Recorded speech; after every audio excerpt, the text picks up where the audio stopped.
Hey y'all, Cookin Savvy here. Let's talk savvy steak recipes for a minute. Even though the holidays are in our rearview mirror, family and friends are still knocking at our door. You're going to need a recipe that can make a statement. And this Mini Beef Wellington recipe is just that. Let's start by making a mushroom sauce. Blend together mushrooms and chicken broth, then set aside.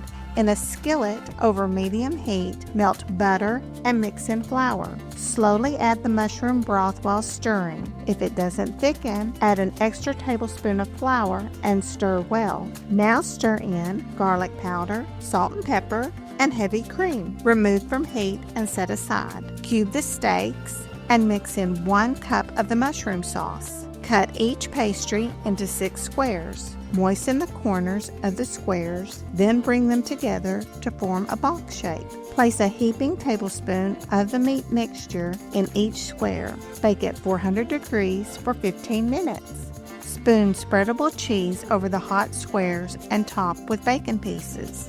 Now that's what I call a savvy steak of a statement. Please don't forget to hit like and subscribe. Till next time, I'll be doing my best at Cookin Savvy.